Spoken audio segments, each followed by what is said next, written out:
이사야서 17장 1절에서 18장 7절 가운데 17장 7절과 7절에서 9절까지만 함께 읽겠습니다. 제가 가진 성경책으로는 구약 성경 987쪽에 있습니다.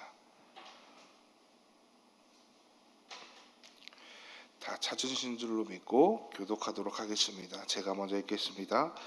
그날의 사람이 자기를 지으신 이를 바라보겠으며 그의 눈이 이스라엘의 거룩하신 이를 뵙겠고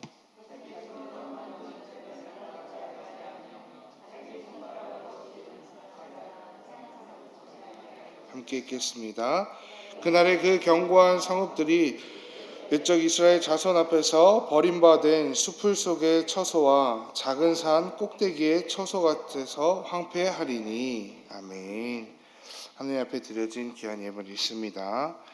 1,000번째 헌금 최대승 김윤경 집사님 주연한이 드리셨습니다. 최대창 구봉준 성도님 하나님 앞에 1,000번째 헌금 드리셨습니다. 함께 기도하겠습니다. 사랑의 하나님 감사합니다. 오늘도 우리가 주님 전에 나와 함께 예배드립니다. 주님 우리의 예배를 주님 기뻐 받아주시고 우리가 삶 가운데서 또 함께 모이는 이런 공적인 예배에서도 주님을 찬양함을 멈추지 않고 나아가는 우리가 되게 하여 주시옵소서. 또한 아버지 이제 추석 명절을 앞두고 있습니다. 그 가운데 우리의 마음을 붙들어 주시고 또 우리의 영을 붙들어 주시고 우리의 가정들을 붙들어 주시사 언제나 주님만을 찬양하고 경외하며 살아가는 우리 모든 성도님들의 가정 될 수 있도록 주님 축복하여 주시옵소서. 오고 가는 길도 주님이 지켜주실 것을 믿습니다. 또한 이 예배 가운데 주님 홀로 영광 받으실 것을 믿습니다. 이 모든 말씀 우리 주 예수 그리스도의 이름으로 간절히 기도했습니다. 아멘. 샬롬. 오늘도 이렇게 새벽에 함께 예배드리는 모든 성도님들을 축복합니다. 온 우주의 창조주 되시며 우리 각자의 삶의 주관자 되시고 인도자 되시는 그 하나님께 예배하는 우리 모든 성도님들 가운데 인도하시고 붙드시는 하나님의 축복이 언제나 함께 하시기를 간절히 축복드립니다. 이사야서 13장에서는 바벨론을 향한 심판의 메시지를 보여주셨습니다. 그리고 14장에서는 아시리아를 향해서 15장과 16장까지는 또 모압을 향해서 하나님께서 심판의 메시지를 보여주신 것을 보게 됩니다. 그리고 이 심판의 메시지들을 바라보면 유다를 중심으로 하여서 이방 국가들의 한 나라를 계속해서 심판해 나가시는 것을 보게 됩니다. 하나님의 심판을 받는 이들의 모습을 보면 우선 교만하였음을 보게 됩니다. 자신들에게 주어진 모든 힘과 영화가 다 자신들로부터 시작되었다고 믿으며 자신들의 힘을 무분별하게 그저 자기들이 원하는 대로 사용하는 모습을 보이게 됩니다. 그리고 하나님께서는 그러한 모습을 보여주는 이방 국가들을 하나하나 심판해 나가십니다. 그런 이방 국가들의 그러한 힘을 사용하는 부분에 있어서 가장 피해를 많이 본 국가가 바로 우리가 잘 알고 있는 남유다 이스라엘 민족이 아닐까 싶습니다. 하나님께서는 물론 자신들의 백성들을 돌이키시기 위하여서 이방 국가들을 사용하시기도 하셨지만 이 이방 국가들은 그 하나님의 사용하심을 알지 못하고 그저 자기의 힘을 사용하는 것을 보게 됩니다. 이방 국가들은 하나님 앞에 겸손했어야 하는데 그렇지 못하고 계속해서 자신의 힘을 마음껏 자기 마음대로 사용하는 모습을 보여줍니다. 그리고 하나님은 그런 이들을 심판하셨습니다. 그리고 또 모압을 향하여 하나님께서 심판을 하시면서 이렇게 말씀하십니다. 그들이 가지고 있는 것을 의지하지 말고 자랑하지 말라고 말씀하십니다. 그리고 그 가운데 오직 그들이 그 하나님의 심판 가운데서도 피할 곳은 하나님밖에 없음을 말씀하시고 그들이 만약 하나님께로 피하지 않으면 반드시 모두가 멸망당할 것이라 모압을 향해서도 심판의 메시지를 선포하셨습니다.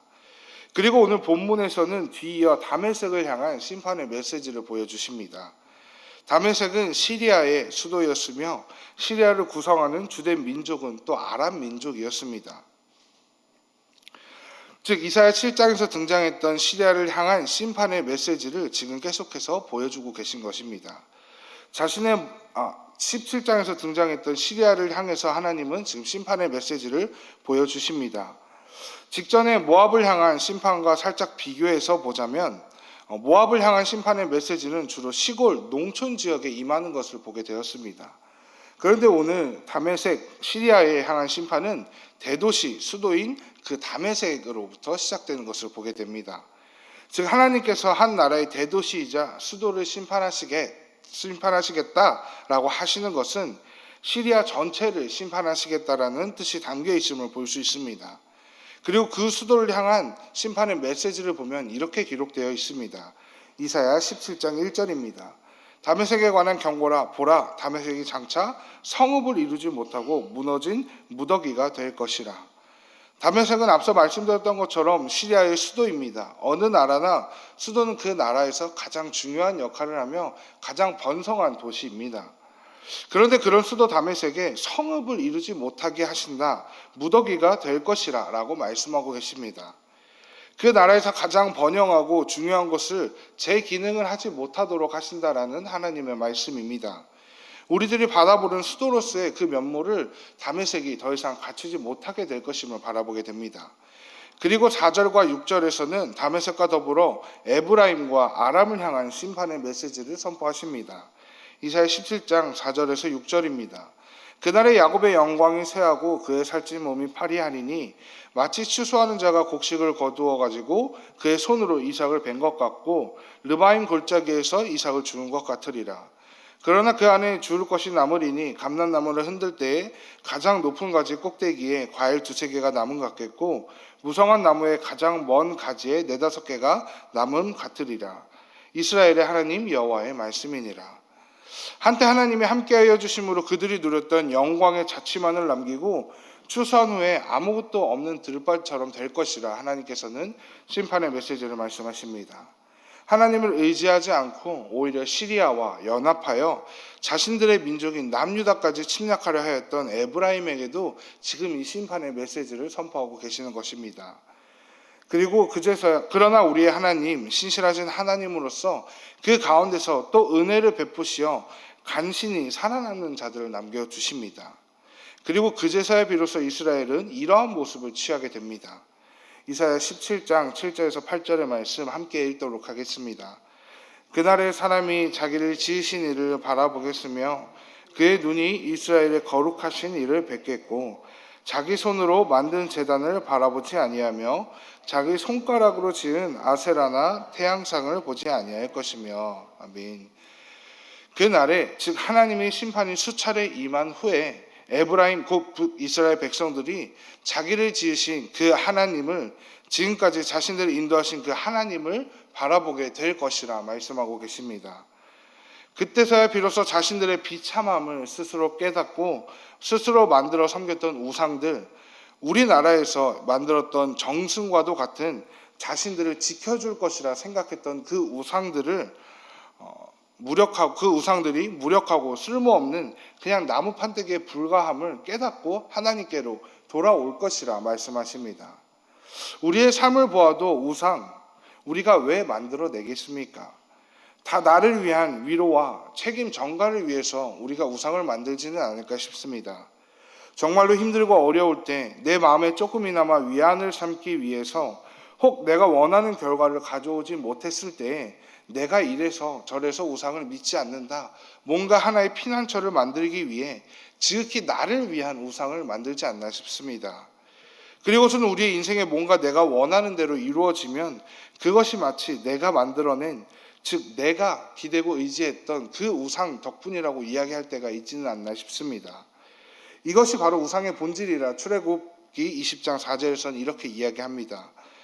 너를 위하여 새긴 우상을 만들지 말고 또 위로 하늘에 있는 것이나 아래로 땅에 있는 것이나 땅 아래 물속에 있는 것에 어떤 형상도 만들지 말며. 나를 위하여 만들어내는 것, 나는 결국 정말로 힘을 가지고 있는 것이 아니라 그저 나의 마음을 위로하기 위해서, 내가 평안을 얻기 위해서 내가 스스로 만들어낸 것, 그것을 우상이라 이야기하고 있습니다. 우리는 이 사실을 알면서도, 우리는 우상이 이렇게도 무익하고 쓸모없고 아무런 힘이 없음을 알면서도 때로는 우리 삶에서 나를 위해서 우상을 만들어내기도 합니다.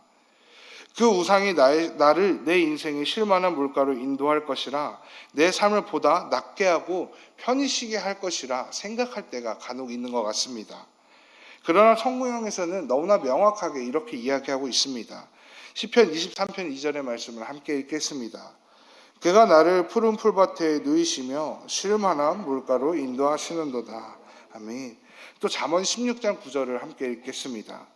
사람이 마음으로 자기의 길을 계획할지라도 그의 걸음을 인도하시는 이는 여호와시니라. 아멘.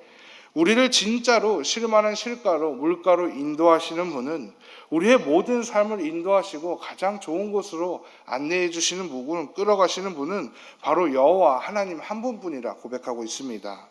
우리가 아무리 우리의 뜻대로 나를 위한 우상을 만들어내고 그 우상을 의지하며 살아간다 할지라도 정말로 우리를 인도하고 계시는, 우리에게 참된 안식과 생명을 주시는 이는 오직 창조주 하나님 한 분뿐이심을 성경에서는 너무나도 명확하게 이야기하고 있습니다.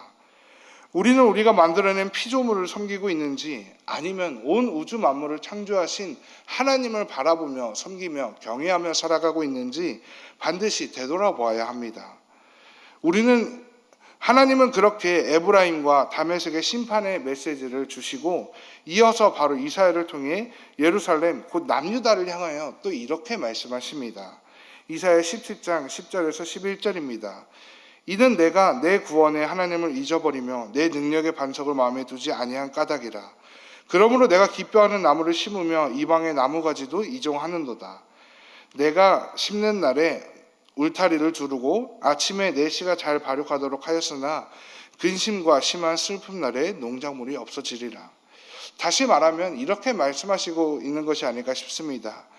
보았느냐 나의 백성들아, 나는 온 우주 만물의 하나님이라. 너희 또한 심판에서 열애가 될 수는 없다. 다메섹도 이 심판을 통하여 이스라엘의 거룩한 창조주 하나님을 바라보게 될 터인데, 나의 백성인 너희는 더더욱 나를 바라보아야 하지 않겠느냐. 너희는 어찌하여 너희를 구원하고 인도하여 낸 능력의 반석인 나를 바라보지 못하느냐 라고 이스라엘 남유다 민족들을 향해서 지금 직격탄을 날리고 있지 않나 싶습니다. 또한 뒤이어 다시금 다메섹을 향한 심판의 메시지를 주시며 하나님의 그 심판의 날이 갑작스럽게 이들에게 임할 것임을 말씀해 주십니다.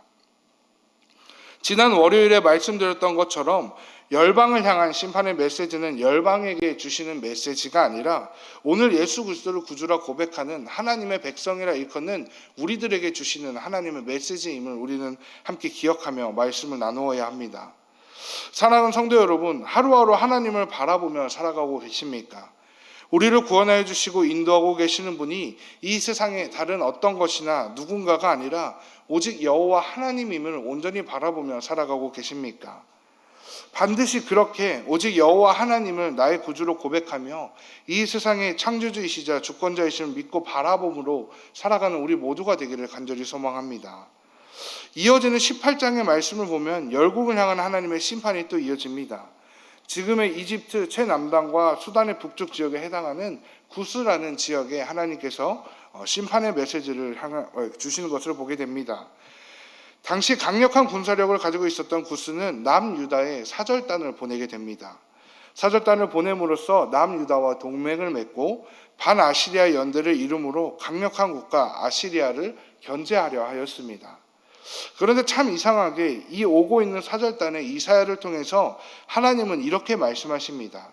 18장 2절에 보면 이런 표현이 기록되어 있습니다. 강성하여 대적을 밟는 백성에게로 가라. 이 사찰단에게 다시 너희 나라로 돌아가라는 것인지, 아니면 우리나라 말고 너네가 그렇게 대적하려는 아시리아를 향해서 가라는 것인지는 확실히 해석하기는 쉽지 않으나 뒤에 나오는 말씀을 보면 너무나도 명백한 그 메시지가 담겨 있음을 보게 됩니다. 이사야서 18장 4절과 7절입니다. 여호와께서 내게 이르시되 내가 나의 처소에서 조용히 감찰함이 쬐이는 일광 같고 가을 더위에 운무 같도다. 그때의 강들이 흘러나누인 나라의 장대하고 준수한 백성, 곧 시초부터 두려움이 되며 강성하여 대적을 받는 백성이 만군의 여호와께 드릴 예물을 가지고 만군의 여호와의 이름을 두신 곳 시온산에 이르니라 라고 고백하고 있습니다. 여호와 하나님께서 가만히 지켜보고 계신다.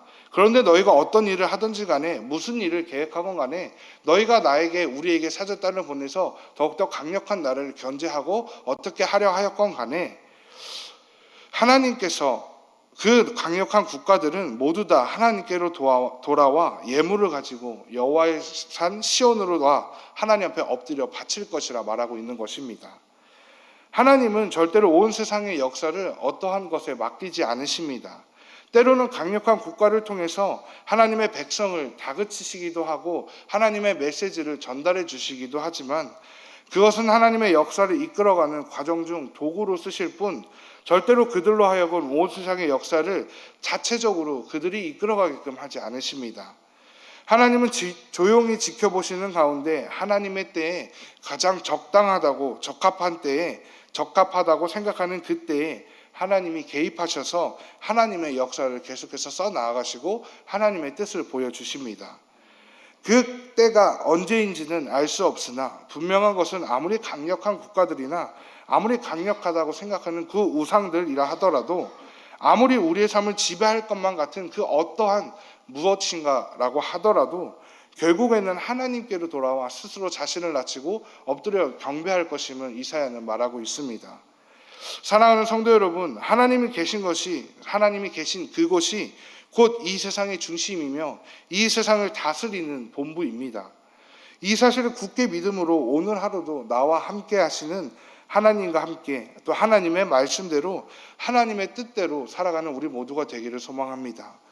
그리고 그러한 하나님의 말씀에 순종하여 세상의 우상을 바라보고 세상을 바라보는 것이 아니라 오직 하나님을 바라보고 그러한 하나님께 오직 영광 올려드리며 살아가는 승리하는 삶을 살아가는 저와 우리 성도님들의 하루가 되시기를 간절히 소망하여 봅니다. 우리 함께 기도하겠습니다.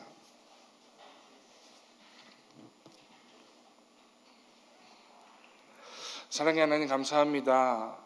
오늘도 말씀을 통하여서 온 우주를 창조하시고 다스리시는 분은 오직 하나님 한 분이심을 우리가 바라보게 됩니다.